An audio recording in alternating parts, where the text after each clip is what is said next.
என் இனிய தமிழ் நண்பர்களே, உங்களை மறுமுறை இப்பகுதியில் சந்திப்பதில் மனம் மகிழும் டாக்டர் எம் சந்திரசேகரன், ஸ்ரீ மீனாட்சி மருத்துவமனை, ஓமலூர். இப்பகுதியில் தெய்வீக குரலில் மனித குரல் என்ற தலைப்பில் திருவள்ளுவர் எழுதிய குரல்களுக்கு உண்டான சிறுகதைகளை பார்த்து வருகிறோம். தற்போதைய மனித வாழ்வில் நடைபெறும் நிகழ்வுகளை இக்கதைகளின்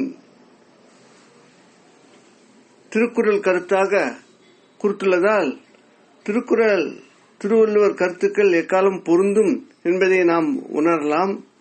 தற்போது அவர் எழுதிய ஒழுக்கமுடைமை அதிகாரத்தில் 10ஆம் குறள், இது எண்ணிக்கைப்படி 140ஆம் குறள். குறள் என்னவென்றால், உலகத்தோடு ஒட்ட ஒழுகல் பல கற்றும் கல்லார் அறிவிலாகார். இதன் பொருள் என்னவென்றால், உலகத்து உயர்ந்தவரோடு பொருந்த ஒழுகும் முறையை கற்காதவர் பல நூல்களை கற்றறிந்த போதிலும் அறிவில்லாதவரே ஆவார். குறளின் கருத்தையும் கதையையும் இணைந்து ரசிக்க கேட்டுக்கொள்கிறேன். கதையை பார்ப்போம். சபரி சாகர் என்னும் கிருஷ்ணசாகர் பெரிய கல்யாண மண்டபத்தில் ஐயப்பன் பாடல்களை பாடிக்கொண்டிருந்தார். 30 வருடங்களுக்கு மேலான அனுபவம் அவருக்கு. பள்ளிக்கட்டு சபரிமலைக்கு மலைராஜன் திருக்கோவில் மணி ஆடுதே என்று பாட ஆரம்பித்தால் பக்தர்கள் ஐயப்ப தரிசனத்தை தாம் காணும் அனுபவமாக கொள்ளும்படியான இனிய குரல், வாய்ஸ் மாடுலேஷன், ராக ஆலாபனை, ஏற்ற இறக்கங்கள், நெளிவு சுழிவுகள் அதில் அடக்கம். பிரபலமான இவரது பாடல் ஆல்பங்களும் பயங்கர ஹிட். பாடும்போது நடுவில் இளைய சகோதரர் ராம் சாகரை அழைத்து மைக் பொற்றி மாலை, மரியாதை, ஷால், பேசிய தொகை ரெடியா என்று கேட்க, எல்லாம் ரெடி என்று சகோதரர் சொல்லவுடன் மிக உற்சாகமாக பாடலானார். இசை குடும்பத்தில் இருவரும் பிறந்தவர்கள். உடன் பிறந்த சகோதரர்கள் ராம்சாகர், கிருஷ்ணசாகர். குரல் வளம் நன்கு அமைந்த கிருஷ்ணசாகர் தந்தையிடம் கற்று சாதனையாளர் ஆனார். ராம்சாகருக்கு போதிய குரல் வளம் இல்லாமையால் வீட்டு பூஜை அறையில் மட்டும் அவர் குரல் ஒலிக்கும். தனிப்பாடல்கள், ஆன்மீக பாடல்கள், இயற்கையை போற்றிடும் பாடல்கள் அருமையாக ராம்சாகர் இயற்றுவார். ஆனால் அவற்றை கிருஷ்ணகுமார், அவர் அரசு இசை கல்லூரி முதல்வராக உள்ளதால் இப்பாடல்களை பயன்படுத்தி தான் இயற்றியதாக அறிமுகம் செய்வார். கிருஷ்ணசாகர் மனைவிக்கு ருக்மிணிக்கு அவர் புகழால் மகிழ்வு. ராம்சாகர் மனைவி ஜோதிமணிக்கு இதில் வருத்தம்தான். என்ன செய்வது? வருவாய் குறைவால் கிருஷ்ணசாகர் பங்களா அவுட் ஹவுஸில் இவர்கள் வாழ்கிறார்கள். கீதப்பிரியன், கீதப்பிரியா என்ற பிள்ளைகள் இவர்களுக்கு. கல்லூரியில் நன்றாக படித்து வருபவர்கள். ஆனால் கிருஷ்ணசாகர் சிலையில் படித்து வருகிறார்கள். கிருஷ்ணசாகர் மகன் சபரீசன், மகள் மஞ்சளா மருத்துவம், பொறியியல் படிக்கிறார்கள். ராம்சாகர் கிருஷ்ணசாகரின் குடும்ப மெயின்டெனன்ஸ், வங்கி வரவு செலவு, குழந்தைகள் கல்வி என்பதில் முழுவதுமாக கவனம் செலுத்தினார். கச்சேரி, மற்ற ஏற்பாடுகள் எல்லாம் ராம்சாகர் பொறுப்பே. ஆனால் கிருஷ்ணசாகர் குடும்பமே ராம்சாகர் குடும்பத்தை அதிகார தோரணையில் மதிக்காமல் பல சமயம் கடுஞ்சொற்களால் நிந்தித்தும் வந்தனர். கிருஷ்ணசாகர் மது, புகை, மாடர்ன் உணவு என்று அனுபவிப்பார். ஆனால் ராம்சாகருக்கும் பற்றாக்குறைவாகவே செலவுக்கு கொடுப்பார்.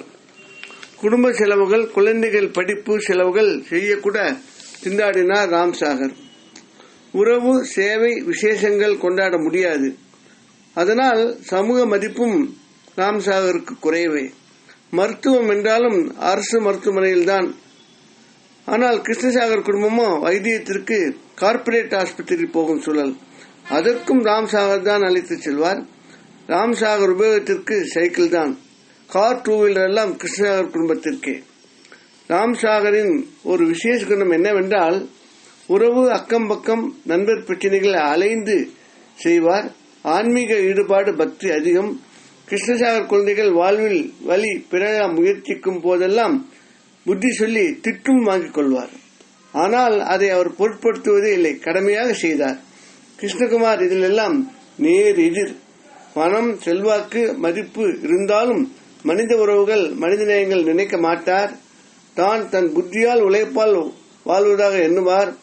அவரது மனைவியும் அப்படியே இருப்பார். ராம்சாகர் மகனும் மகளும் பெரியப்பா வீட்டில் நடக்கும் ரிகர்சல் பாட்டு கேட்டு கேட்டே தம் திறமைகளை வளர்த்துக் கொண்டனர். ராம்சாகர் அவர்களுக்காக எழுதிய பாடல்களை கல்லூரி, கோவில், உறவினர் விழாக்களில் பாட பலரும் பாராட்டினர். கிருஷ்ணகுமார் குடும்பத்திற்கு இதில் அதிக வருத்தம். கண்டிஷன் செய்தனர், பாடக்கூடாது என்று தடை விதித்தனர். ஆனால் சினிமா இசையமைப்பாளர்கள், தனியார் இசைக்குழுவினர் விரும்பி ராம்சாகர் அவர் குழந்தைகள் திறமையை பயன்படுத்திக் கொண்டனர். இதனால் ராம்சாகர் உயர்ந்தார். காலப்போக்கில் கிருஷ்ணசாகர் குழந்தைகள் படிப்பிலும் சுமாராக படித்ததால் அவர்களது தொழில் சுமார்தான். கிருஷ்ணகுமார் முதுமை நோய்களால் பலவீனப்பட்டு படுத்தார். ராம்சாகர் நிலை நன்கு உயர்ந்தாலும் தன் அண்ணன் குடும்பத்தை முன்போல பார்த்து உதவி செய்தார். தானும் உயர்ந்தார். சாதனைகள் பல செய்தார். பாராட்டு பெற்றார். இத்துடன் கதை முடிகிறது. அன்பு நண்பர்களே, ஒழுக்கமுடைமை அதிகாரத்தில் திருவள்ளுவர் கூறும் இந்த கருத்து என்னவென்றால், திறமையை நிறைந்தவர்களோடு அவர்கள் செல்வமும் அவர்களது வாழ்வு உயர்வும் நினைக்காமல் திறமையுள்ளவர்களை நாம் பாராட்ட வேண்டும். உயர்குணம் உள்ளவர்களை பாராட்ட வேண்டும். அந்த மாதிரி செய்தல் வாழ்வின் ஒரு முக்கியமான ஒரு தேவை. இம்மாதிரி செய்வது நமக்கும் உற்சாகம், மற்றவருக்கும் உற்சாகம். நம் குழந்தைகளும் இதை பின்பற்றுவர். இதனால் சமுதாயம் என்றும் நன்கு இருக்கும் என்று திருவள்ளுவர் கருதுகிறார். அதனை குரலில் அவர் வலியுறுத்துகிறார். இத்துடன் கதை முடிகிறது. வேறு ஒரு குரலுடன், அதன் கதையுடன், கருத்துடன், பொருளுடன் உங்களை சந்திக்க விரும்பும் டாக்டர் எம். சந்திரசேகரன், ஸ்ரீ மீனாட்சி மருத்துவமனை, ஓமலூர். இக்கதையினை பலருக்கு அனுப்பி இலக்கிய சேவை செய்து கேட்டுக்கொள்கிறேன். இக்கதையில் வரும் நிகழ்வுகளும் படங்களும் கற்பனையானவை, எதையும் யாரையும் குறிப்பிடுவன அல்ல. அவை கதை சொல்ல வேண்டவை. மனங்கவர் முகிழ்க நல்லால் தமிழ் மேலும் வளர்ந்திட வேண்டி உங்களிடம் விடைபெறுகிறேன். வாழ்க தமிழ், வாழ்க திருவள்ளுவர், வாழ்க திருவள்ளுவர் எண்ணங்களும் செயல்களும். வணக்கம்.